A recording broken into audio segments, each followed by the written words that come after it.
আচ্ছা কুমির ভাই, তুমিও জলে থাকো আর আমিও জলে থাকি, কিন্তু মানুষ শুধু তোমাকেই ভয় পায়। আর আমাকে পেলেই তো ধরে নিয়ে গিয়ে রান্না করে খেয়ে নেয়। ছোট ছোট বাচ্চাগুলো হয়েছে, ওদেরকে নিয়ে চিন্তায় আছি। আমায় একটু বলো তো, আমি এমন কি করব যে মানুষ আমাকেও ভয় পাবে? তোমার কি আমার মতো ধারালো দাঁত আছে যে মানুষকে এক কামড়ে খেয়ে নিতে পারবে? তবেই তো মানুষ ভয় পাবে, না হলে ভয় পায়? তা ভাই, এমন কি করলে আমাদের দাঁতও তোমার মতো ধারালো হবে একটু বলো তো? তুমি কি আমার মতন করে দাঁত মাজো? মানুষের হাড় আর মাছের মাথা দিয়ে তুমি কোনোদিন দাঁত মেজে দেখেছো? তবেই তো দাঁত শক্ত হবে। তুমি ঠিক বলছো, এই করলে মানুষ ভয় পাবে। তোমায় এসব কে শিখিয়েছে? ছোটবেলা থেকেই আমার মা আমাকে এরম ভাবে ট্রেনিং দিয়েছে।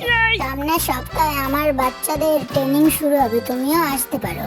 তাহলে তুমিও শিখে যাবে, তোমার বাচ্চারাও শিখতে পারবে।